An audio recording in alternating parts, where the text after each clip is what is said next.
खूनी दुल्हन। आरती और विकास अपने माँ बाप के साथ दिल्ली में रहते हैं। जर्नलिस्ट होने की वजह से विकास को बहुत बार काम के लिए देर रात तक ऑफिस में रहना पड़ता है, जिस पर ज्यादातर आरती जाग कर उसका इंतजार करती रहती है। इसी तरह एक रात आरती विकास का इंतजार करते हुए घर की बालकनी में खड़ी होती है। इनकी जॉब तो जैसे मेरी सौतन बन गई है। मुझसे ज्यादा उसी के साथ टाइम स्पेंड करते हैं और हम यहाँ इंतजार करते हुए मर जाएं। अपने आप से ये सब बोलते हुए आरती की नजर मोहल्ले के कोने वाले घर पर पड़ती है, जिसकी लाइट्स ऑन देखकर वो हैरान रह जाती है। ये इस घर की लाइट्स कैसे ऑन हो सकती हैं? यहाँ तो सालों से कोई नहीं रहता। वो ये सोच ही रही होती है कि तभी उसे घर की खिड़की पर औरत की परछाई के साथ लाल चुन्नी दिखाई देती है, जिसे देख आरती डर से चिल्लाने लगती है। भूत! कोने वाले घर में भूत है! आरती की आवाज सुन उसके घर वालों के साथ मोहल्ले के लोग भी अपनी बालकनी में निकल आते हैं। अरे क्या हुआ? आधी रात में बावरों की तरह क्यों चिल्ला रही है? भूत! वहाँ भूत है! आरती की बात से सब उस घर की तरफ देखने लगते हैं, लेकिन वहाँ कुछ नहीं होता। भाभी जी, लगता है आपने सपना देखा होगा। मैं बालकनी में खड़ी होकर सोऊंगी क्या? बता रही हूँ, अपनी आंखों से देखा है। घर की लाइट्स ऑन थी और वहाँ किसी का साया भी था। अरे तुम अक्सर विकास भैया के इंतजार में देर रात तक जागती हो ना? क्या पता नींद पूरी नहीं होने की वजह से कोई भ्रम हुआ हो। मोहल्ले के सब लोग और आरती के सास ससुर उसे समझा ही रहे होते हैं कि अचानक उसी घर से किसी औरत के गाने की आवाज सुनाई देती है।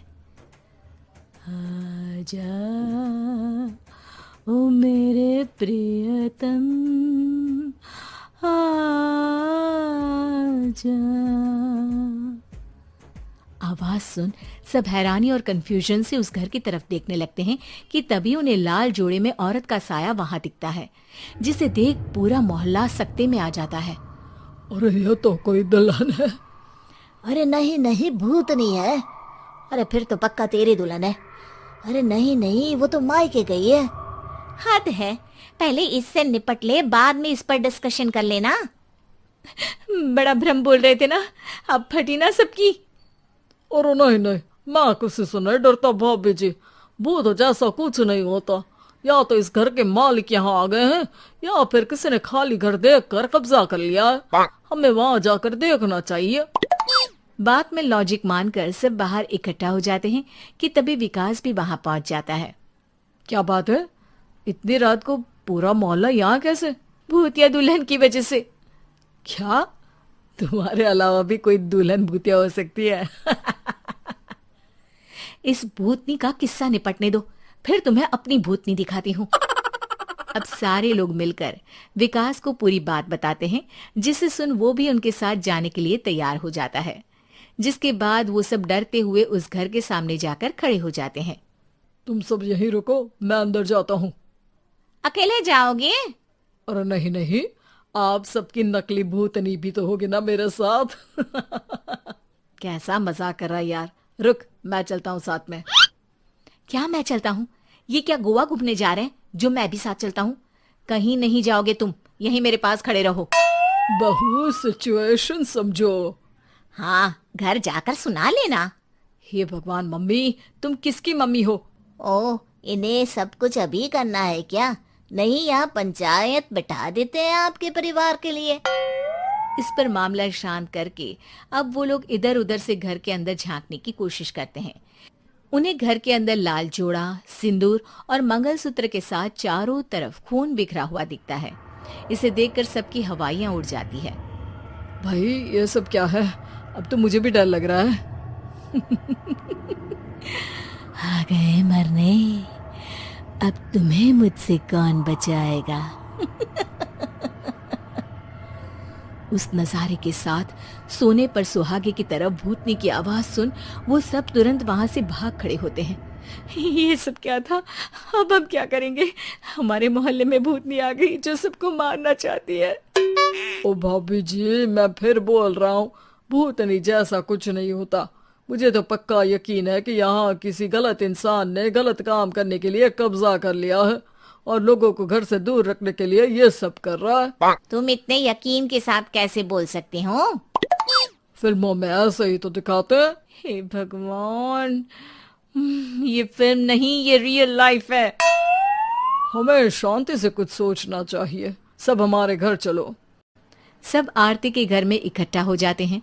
रात भर आधी नींद और बिल्कुल ना चल रहे दिमाग के साथ सब सॉल्यूशन सोचने की बहुत कोशिश करते हैं, लेकिन कुछ नहीं होता। इसी तरह सुबह हो जाती है। ऐसे कोई भी उपाय नहीं निकलेगा। सब पूरी रात के थके हुए हैं। घर जाओ, थोड़ा आराम कर, फ्रेश होकर फिर आ जाना, उसके बाद सोचते हैं कुछ। डरे सहमे लोग जैसे ही अपने घर जाने लगते हैं, तभी विकास को उस घर में कोई हरकत नजर आती है, जिस पर वो किसी को कुछ बताए बिना चुपचाप वहां पहुंच जाता है और कुछ देर बाद घर आकर सबको दोबारा इकट्ठा कर उस घर के पीछे वाले खिड़की पर ले जाता है। विकास क्या खेल लगा रखा है, ये कोई मजाक नहीं है। वही तो, मजाक नहीं, बहुत बड़ा मजाक है। अंदर देखो। जैसे ही सब उस खिड़की से अंदर देखते हैं तो उनकी आंखें खुली की खुली रह जाती है। मूवी की शूटिंग। सिद्धि की शादी के बाद वो ससुराल चली जाती है। पीछे रह जाती है भाभी रानी। सिद्धि के ससुराल जाते ही भाभी कहती है, अरे वाह जी वाह, सारे कपड़े मेरे। हाय रे पैंट, अरे वाह वाह, मजा आ जाएगा। अरे ये सिद्धि की अलमारी के सामने खड़े होकर क्या बड़बड़ा रही है? जा जाकर देख मेहमानों को विदाई की मिठाई मिली कि नहीं। अब हाँ माँ जी, क्यों नहीं, लेकिन पहले कपड़े तो बदल लूं। अब रानी आ जाती है सिद्धि के उन कपड़ों में जो वो ससुराल जाने से पहले घर छोड़ जाती है। अरे रानी, कुछ दिन रुक जाती। अरे ये तो सिद्धि बिटिया को मैंने ही दिया था, बड़ा ही फबता था उस पर, तुझ पर तो कुछ खास नहीं लग रहा। अब वो ना, मेरे सारे कपड़े गीले थे तो सोचा पहन लूं। वैसे भी सिद्धि को कौन सा दिन पुराने आउटडेटेड कपड़ों को पहनना है। वैसे भी ये सूट तो मैंने तभी पहना था, वैसे खास है भी नहीं ये। हाँ ठीक है, लेकिन ना मेरी सिद्धि पर तो जमता था। सारे मेहमान चले जाते हैं और सिद्धि ससुराल से मायके पहली बार आती है। अपना घर, अपना कमरा, अपनी अलमारी। ये बोलकर जैसे ही सिद्धि अलमारी खोलती है तो सामने उसके कपड़ों की जगह कुछ और ही रखा होता है।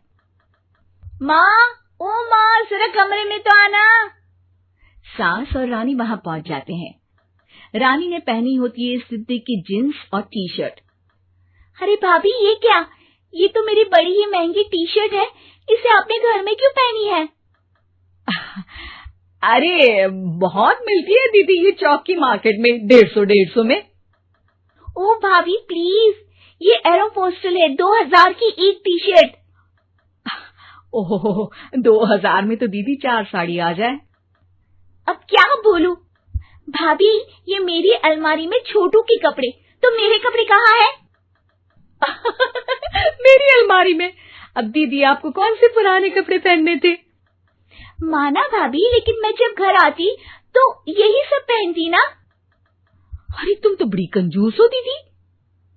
खैर, वक्त आता है जब सिद्धि ससुराल के लिए रवाना हो रही होती है। अरे रानी, अंदर से सिद्धि का गिफ्ट ले आ, लड़की पहली बार ससुराल से मायके आई है। रानी अंदर जाती है और एक सिंपल सी साड़ी लेकर बाहर आ जाती है। ये लीजिए माँ जी। सास बेटी को गिफ्ट देकर ससुराल भेजती है। अगले दिन रानी एक सुंदर सी साड़ी पहनकर सामने आती है। अरे रानी, ये तो वो साड़ी है जो मैंने सिद्धि को देने के लिए दी थी जब वो ससुराल ले जाती, लेकिन ये तूने कैसे पहन ली? अरे माँ जी, ये साड़ी तो मुझे बहुत पहले से ही पसंद थी, लेकिन चिंता ना करिए, मैंने सिद्धि के लिए भी अच्छी सी साड़ी दी है। हाँ। तभी सिद्धि का फोन आता है।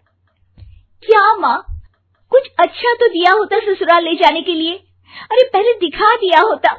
ये चमकते हुए पैकेट में नौकरानी वाली साड़ी मत दिया करो माँ। अरे बेटे, वो तेरी भाभी ने ना गलती से उससे पैकेट बदल गया। हाँ, मैं कल ही तेरे भाई के हाथ से तेरा वाला पैकेट भेज दूंगी। अरे रहने दो माँ, आई एम श्योर भाभी ने अभी वही साड़ी पहनी होगी जो तुमने मेरे लिए रखी थी। तुम तो समझ नहीं पाई उनको। खैर छोड़ो, मैं ज्यादा बोलती अच्छी नहीं लगती।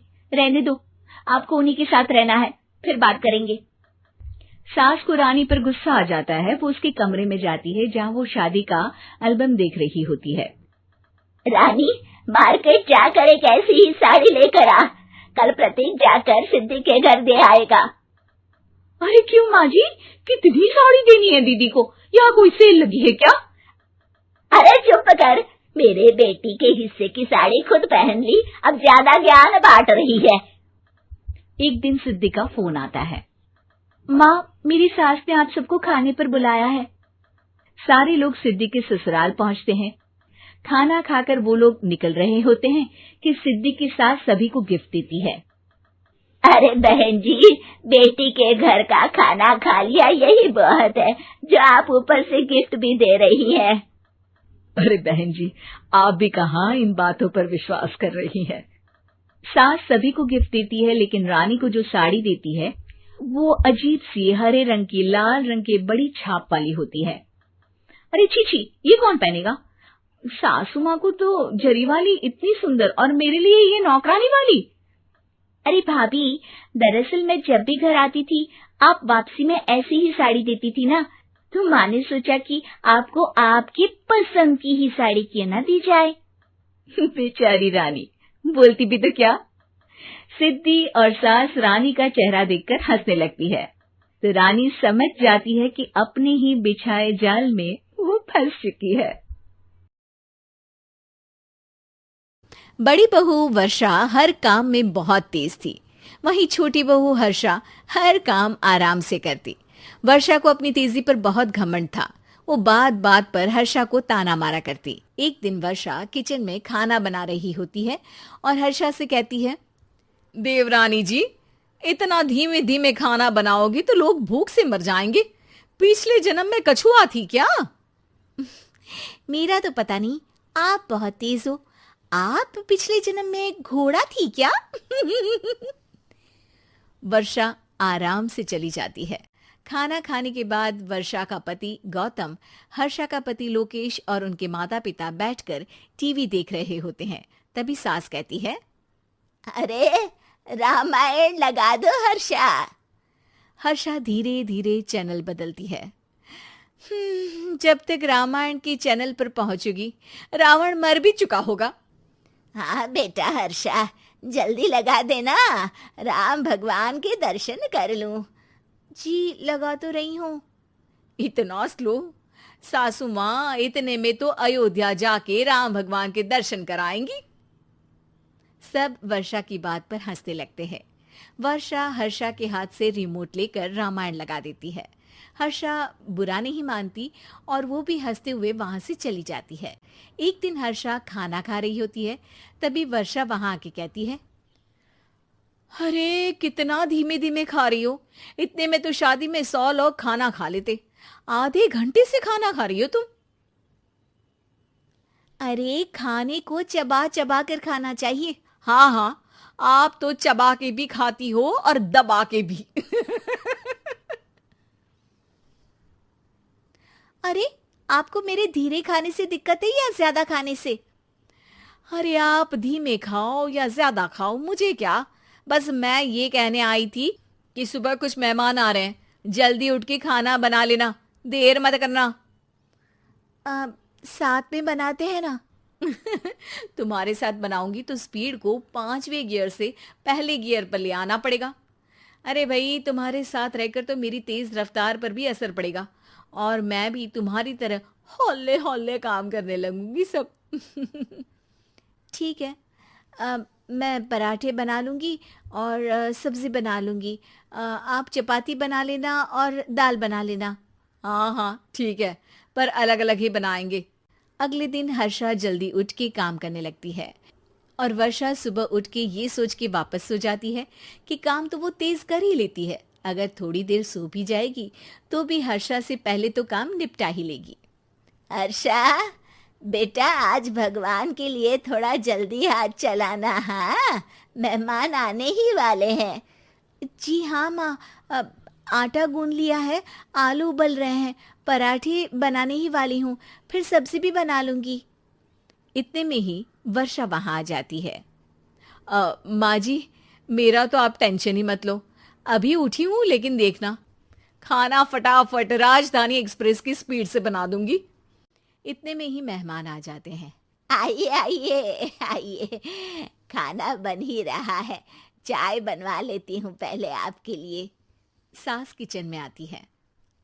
वर्षा, वो लोग आ गए, चाय बना दे जल्दी से। हर्षा को नहीं बोल रही क्योंकि वो तो सुबह की चाय देने में शाम कर देगी। चाय बन भी चुकी है माँ जी। वर्षा तेज ही नहीं, सबसे तेज है। आप चलिए, मैं चाय लेकर आती हूँ। वर्षा मेहमानों के सामने चाय लेकर जाती है।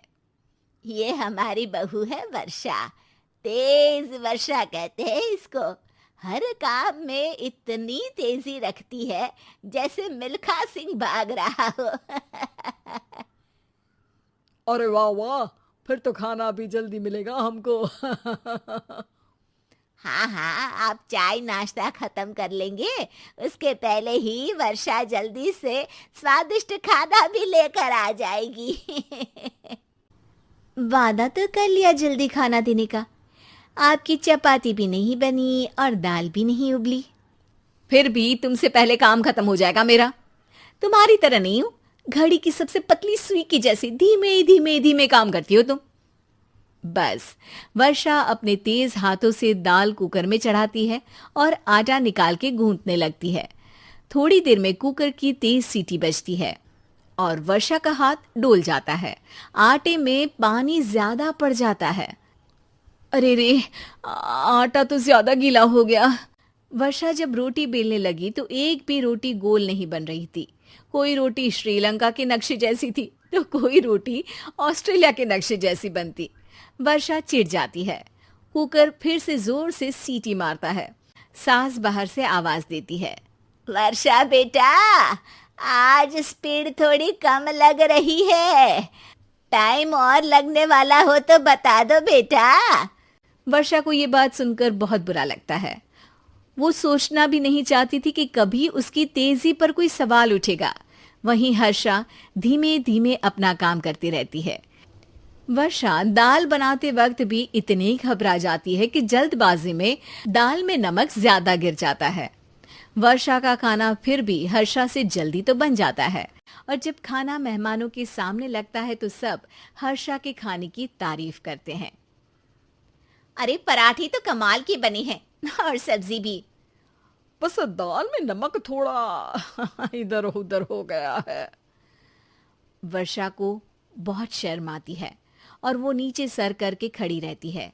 तभी हर्षा कहती है, वो ना मैं थोड़ी जल्दबाजी कर गई और नमक ज्यादा हो गया, पर पराठे तो वर्षा भाभी ने ही बनाए हैं, इसीलिए तो अच्छे बने हैं। वर्षा ने कभी नहीं सोचा था कि हर्षा के काम की इतनी तारीफ होगी, लेकिन वो उसका यश वर्षा को दे देगी। लंबे बालों वाली बहू। अंजलि ने बचपन से कभी बाल नहीं कटवाए होते, जिस वजह से उसके बाल उसकी हाइट से भी लंबे होते हैं। एक दोपहर उसकी मम्मी अंजलि के बाल बांध रही होती है। सुन, लंबे बाल देखने में तो सबको अच्छे लगते हैं, लेकिन जब इनका ख्याल रखने की बात आती है ना, तो कोई तेरे बालों पर मेहनत नहीं करेगा। कुछ समय बाद ससुराल जाएगी, इसलिए क्यों नहीं इन्हें थोड़ा कटवा ले। कैसी बात कर रही हो मम्मी? आप मेरे साथ मेरे बालों पर मेहनत तो करती ही हो, और चाहे कुछ भी हो जाए, अब मैं अपने बाल नहीं कटवा सकती। और आपको वजह तो पता ही है। अपनी बेटी को इतना खुश देखकर उसकी मम्मी आगे कुछ नहीं बोलती। इसके कुछ महीनों बाद ही अंजलि की उत्कर्ष के साथ शादी हो जाती है। तुम्हारे बाल बहुत अच्छे हैं, मेहनत साफ दिखती है। मतलब तुम भी इन पर मेहनत करने के लिए तैयार हो? अरे मुझे क्या मेहनत करनी होगी, चलो जो भी हो बता देना, गुलाम हाजिर हो जाएगा मैडम। पति की बात सुन अंजलि हंस पड़ती है। दिन बीतने लगते हैं, सब कुछ अच्छा चल रहा होता है, लेकिन सिर्फ उसी दिन तक जब तक सिर धोने की बारी नहीं आती। और वो दिन आते ही अंजलि उत्कर्ष के पास जाती है। सुनिए ना, मैं अकेले हेयर वॉश नहीं कर सकती, प्लीज हेल्प कर दो। अरे यार, आज तो बहुत इंपॉर्टेंट मीटिंग है, जल्दी ऑफिस पहुंचना है। कल कर लेना, पक्का मदद कर दूंगा। सॉरी यार। उत्कर्ष वहां से चला जाता है, जिसके बाद अंजलि शैम्पू की बोतल लिए सास के पास जाकर उनसे मदद मांगती है। जहां अंजलि की बात सुन सास जोर जोर से हंसने लगती है। बावरी हो गई है क्या? तेरे बाल धोऊंगी। जब अकेले संभाले नहीं जाते तो इतने लंबे बाल किए ही क्यों? ये कहकर सास भी वहां से चली जाती है। अंजलि मन ही मन सोचती है, मम्मी सही बोलती थी, तारीफ सब करेंगे पर थोड़ी भी मेहनत कोई नहीं करेगा। अब अंजलि खुद ही हेयर वॉश करने बाथरूम में चली जाती है। इस बात को 3 घंटे बीत जाते हैं, लेकिन अंजलि बाथरूम से बाहर नहीं निकलती।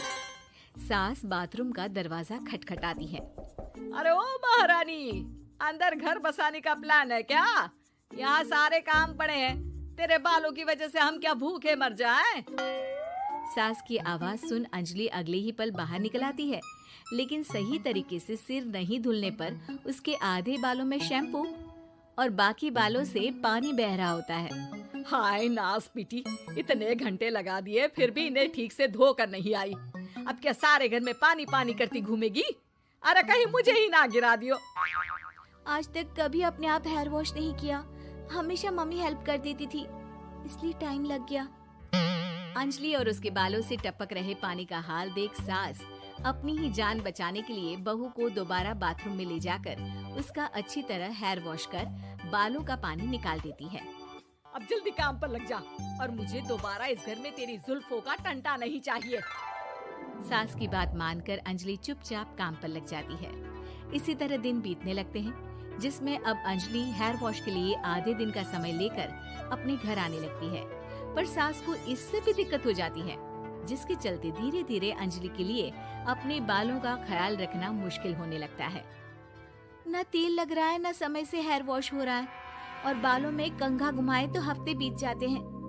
मुझसे अपने बालों की ऐसी दुर्गति देखी नहीं जा रही। इसी तरह दिन और दिनों के साथ महीने बीत जाते हैं, जिसमें अच्छे से ख्याल नहीं रखने की वजह से अब बाल रफ उलझे हुए होने के साथ साथ हेयर फॉल भी शुरू हो जाता है। अब क्या हमें अपने बालों में उलझा कर कूड़े में फेंकने का इरादा है? जहाँ देखो वहीं मैडम के बाल गिरे हुए मिलते हैं। अरे कटवा क्यों नहीं देती इन नासपीटों को? तभी उत्कर्ष वहाँ आ जाता है। अरे कैसी बात कर रही हो माँ? आपके बोले बिना वो सब कुछ कर देती है, और बदले में जब सिर्फ अपने बालों के लिए जरा सी मदद चाहती है तो आप उसे ऐसी बातें सुनाती हो। उत्कर्ष अंजलि को लेकर घर से बाहर निकल जाता है और वो दोनों अंजलि के घर पहुंच जाते हैं। मुझे माफ करना, मैंने वादा किया था लेकिन पूरा नहीं कर पाया। अब तुम जैसा कहोगी मैं वैसा ही करूँगा। अंजलि की मम्मी उन्हें बहुत सारे घरेलू उपाय बताती हैं, जिन्हें अच्छे से समझकर दोनों घर वापस आते हैं और अब मिलकर अंजलि के बालों को ठीक करने के मिशन पर लग जाते हैं। अरे पत्नी की सेवा में तो ऐसे लगा है जैसे इसके बालों में से खजाना निकल आएगा। इसी तरह कुछ महीने बीत जाते हैं और धीरे धीरे अंजलि के बाल पहले जैसे हो जाते हैं। आधा सफर तो कंप्लीट हुआ, अब आधा बचा है। हाँ, कौन सा आधा? मैं समझी नहीं। मम्मी। अब अपनी मम्मी को बहू की कीमत समझाने के लिए पहले उत्कर्ष उनकी सब सहेलियों को घर बुला लेता है और फिर अंजलि को उनके सामने लेकर जाता है, जिसे देख वहाँ बैठी सास की सभी सहेलियों का मुंह खुला का खुला रह जाता है। अरे वाह, तेरी बहू के बाल कितने सुंदर हैं। आज से पहले हमने कभी इन पर ध्यान कैसे नहीं दिया। और वैसे इतने लंबे बाल संभालना सबके बस की बात नहीं, लेकिन तुम्हारी बहू को देखकर लगता है कि ये इसमें प्रो है। वैसे बहू, लंबे बाल देवी के भी होते हैं और चुड़ैल के भी, इसलिए अपने अंतर्मन में कभी कुछ बुरा मत आने देना और इस घर के लिए लक्ष्मी का रूप बनना। अरे किस बात की? घर की आधी लक्ष्मी तो ये इन्हीं जुल्फों पर खर्चा कर देती है। सास की इस बात पर अंजलि तुरंत पैसे ले जाकर सास के हाथ में रख देती है। अब मुझे सबके सामने नीचा दिखाने के लिए पैसे दे रही है क्या? नहीं नहीं मम्मी जी, पैसे आपको इसलिए दिए हैं क्योंकि ये उन्हीं बालों की कमाई है जिन्हें आप रात दिन कोसती रहती हैं। अगर आप वो सब नहीं करती तो मेरे बाल खराब नहीं होते और ना ही मैं ये पैसे कमा पाती। है? क्या मतलब है? कहना क्या चाहती हो? मैं शादी के पहले से ही एक हेयर केयर यूट्यूब चलाती हूँ, जहाँ शादी के बाद और बालों के हाल की वजह से मैं इनएक्टिव हो गई थी। पर उस दिन जब उत्कर्ष और मैं मम्मी के पास उपाय पूछने गए तो आइडिया आया कि अपनी हेयर प्रॉब्लम्स ओवरकम करने के साथ साथ इस प्रोसेस की वीडियो बनाकर उसे भी यूट्यूब पर डाल दूं तो। और अंजलि के इस आइडिया से वीडियो हिट हो गई, चैनल के सब्सक्राइबर भी बढ़े, साथ में व्यूज और पैसे भी मिले जो इसने आपको देने के लिए सोचा। बहू की बातें सुन सास को अपने बर्ताव पर पछतावा होता है और अब सास, बहू और पति सब मिलकर हेयर केयर और यूट्यूब चैनल पर काम करने लगते हैं।